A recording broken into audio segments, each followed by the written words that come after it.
The Philippines is fortunate to have many heritage heroes whose strong passion and commitment made all of us aware of the importance of safeguarding our shared national heritage. Obvious heroes are government agencies, UNESCO National Commission of the Philippines, National Commission for Culture and the Arts, National Museum, National Historical Commission of the Philippines, and the Intramuros Administration. But the true heritage heroes are the country's heritage stakeholders, heritage NGOs, and the few committed individuals who were active long before the government established conservation initiatives. These trailblazing NGOs and individuals have worked for years to awaken Filipinos who are unaware of the value of their vanishing heritage. Two heritage organizations have set the pace for conservation in the Philippines. The first is the ICOMOS Philippine Committee, organized in the mid-1980s. ICOMOS, or the International Council for Monuments and Sites, is the NGO that globally regulates heritage professionals. Headquartered in Paris, it is the body that the UNESCO World Heritage Committee officially consults on cultural heritage issues and World Heritage matters. Heritage professionals make up the membership of ICOMOS Philippines. Members have actively introduced Philippine heritage to the global audience while promoting our heritage properties and local conservation practices. As a result, we are now internationally acknowledged as a global good practice example in heritage management. The second heritage NGO is the Heritage Conservation Society, or HCS. This is the country's heritage frontliner. The Heritage Conservation Society is a diverse grouping of students, individuals, and professionals interested in heritage who form the broad-based membership of the HCS. The HCS brings heritage issues to national awareness.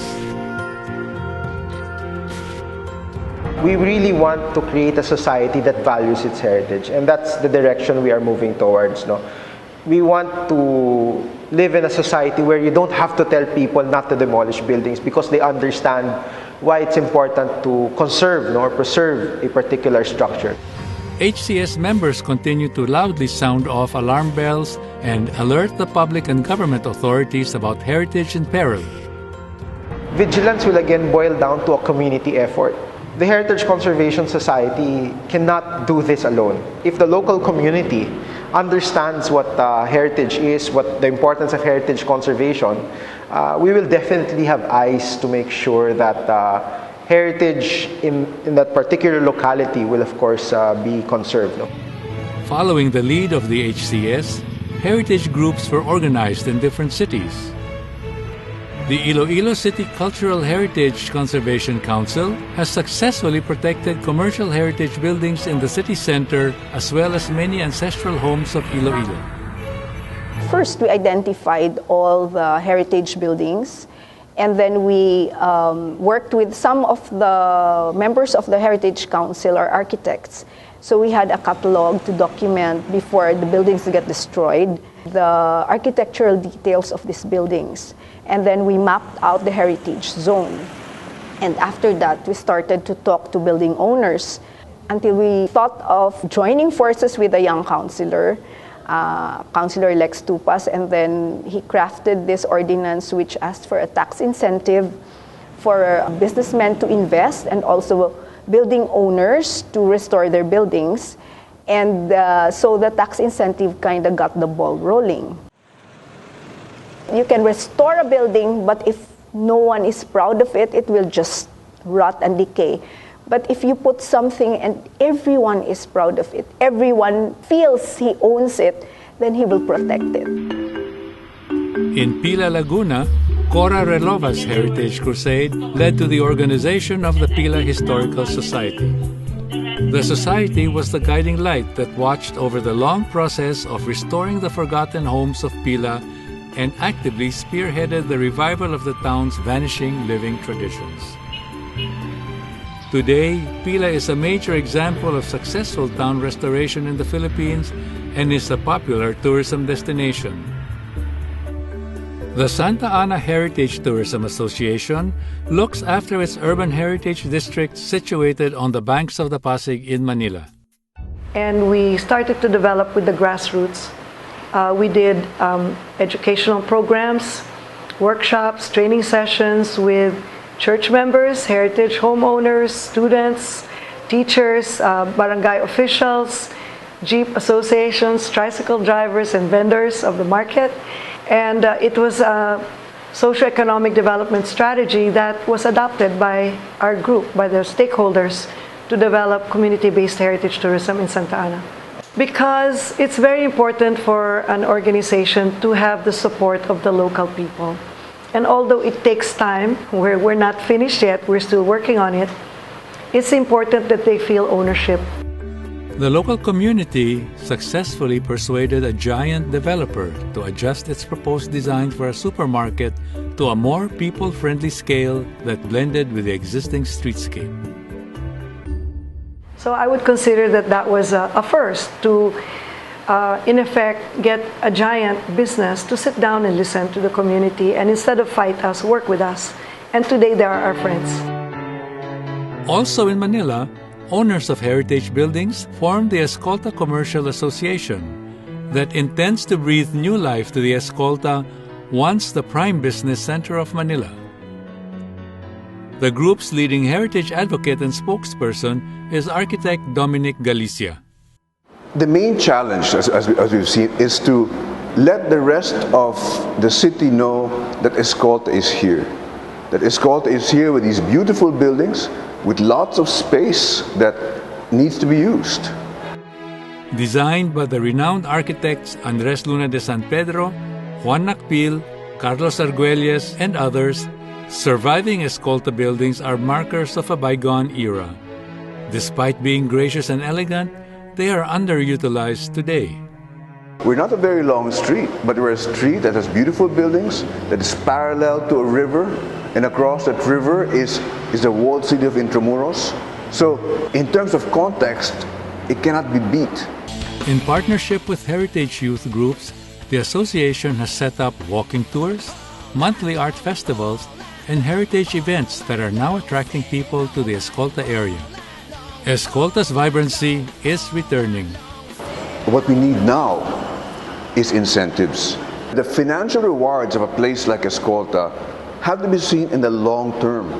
They don't have to be seen on an annual basis of how much taxes you can get from these properties, but have to be seen in the long term of establishing a place that really in many ways is world class. In Cebu City, Casa Gorordo, an iconic Bahay na Bato, or Balay na Tisa in Cebuano, has been converted into a museum and showcases the commitment of the Ramon Aboitiz Foundation to the preservation of our culture and heritage.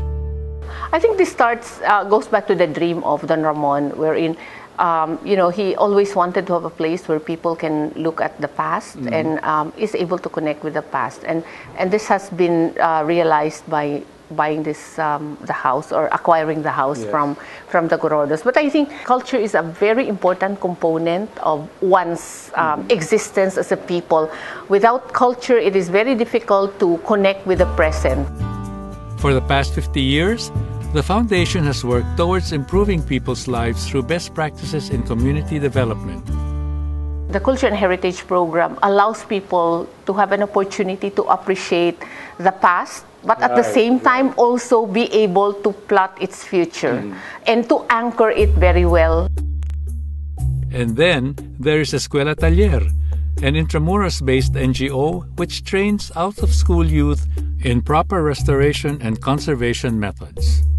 It's unique in the sense that in the Philippines, it is the only institution, as far as I know, that really trains workers in the art and craft of heritage conservation. So these are old techniques that unfortunately construction companies or maybe even architects are unaware of. Heritage conservation has also greatly benefited from the efforts of exemplary individuals who can rightfully be called heritage heroes.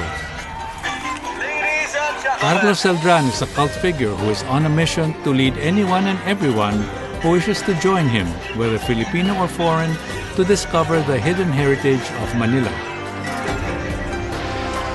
Ivan Mandy walks people through Manila's Chinese Quarter in Binondo, introducing them to Filipino-Chinese culture and the area's distinct Chinoy lifestyle.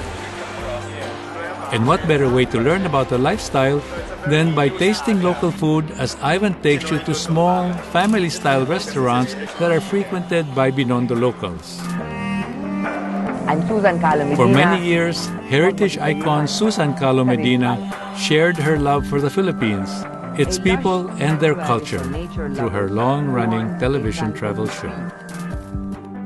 Bambi Harper is among the earliest heritage researchers and activists who made a large impact on conservation in the country.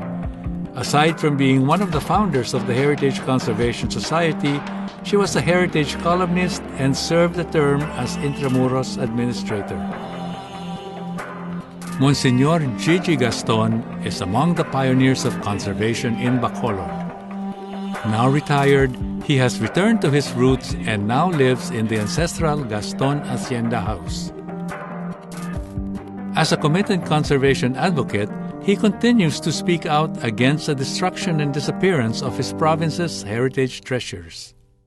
Looking at Bohol, looking at Cebu, and going around in Panay, I have discovered that ours here in Negros has the most vandalized of all churches. We have not preserved them properly. We have sold our old antique statues. We have, if not stolen, sold our precious vessels in the church. And it is unfortunate that we are now trying to restore, not really restore, put up our churches with things that doesn't fit into it. He also provides unique insights on the role of traditional family values in heritage conservation. We all agreed nothing will leave this house. It will be for us a symbol of our unity as a family. And that is part of preserving heritage, not like a museum. Eugene Hammerlan is a dedicated Iloilo heritage researcher who applies his research into organizing community-based tourism experiences that combine all aspects of local heritage, from tangible architecture to intangible music and cuisine. I think I do this because Iloilo has so many stories to tell, and I am one of the storytellers. Iloilo has very good bones, no? So it doesn't take much for you to discover its treasures. Heritage for me is it's like an investment in the future, and this is a chance to show to our next generation what they will miss if they don't celebrate it. Two heritage advocates are on the front line of Bohol's conservation efforts. Historian Marianito Luspo knows and unselfishly shares everything there is to know about his home province. Maybe those years of neglect had worked to our advantage, because had we been industrialized in the 60s, what do you think would happen to our waterways? What do you think would happen to our mountains? And most especially, what would happen to our heritage structures?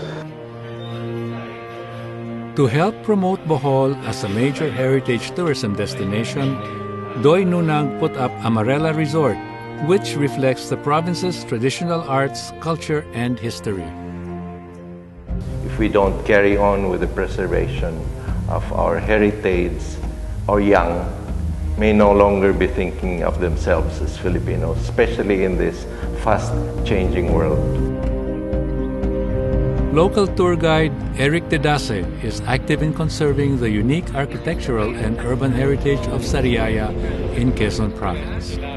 Na-heighten yung interest na yan sa paggamit ko po ng social media like Facebook. Ang nagiging resulta po nun, marami pong gustong pumarito at mag-tour. So, feeling ko po nakakapag-contribute din po ako sa aming lipunan dahil sa pagparito po ng mga turista, syempre magugutom po yung mga yan. So, bibili po sila sa mga tindahan namin dito ng pasalubong, ng tubig, ng pagkain. Marjo Gasser, nurtured her vision that heritage should bestow national and international recognition to vegan. For almost 3 decades, Marjo quietly worked in the background, living to see her vision for vegan fulfilled. Sadly, she passed away before receiving the public recognition that she so deserved.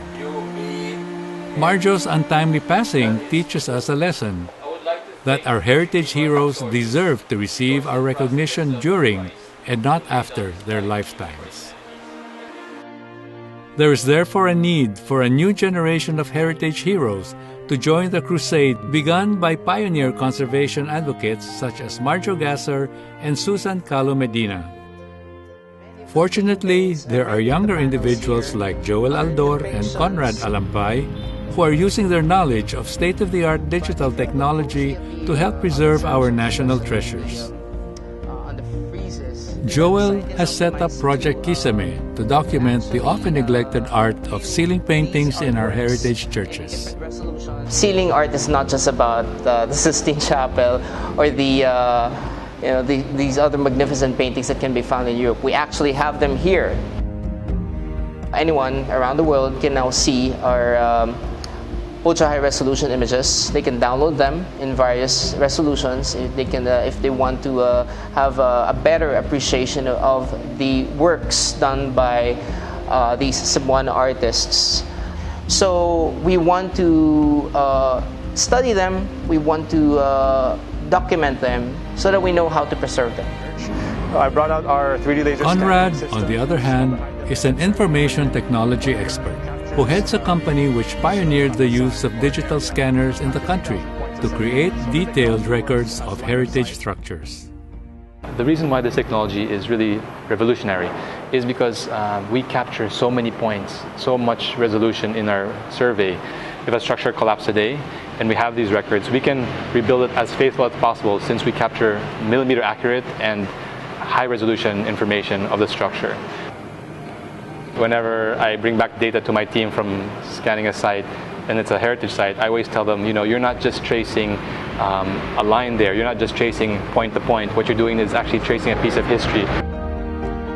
Through their use of modern technology and social media, this new breed of heritage advocates is proving to be a powerful force in the struggle to save our tangible heritage.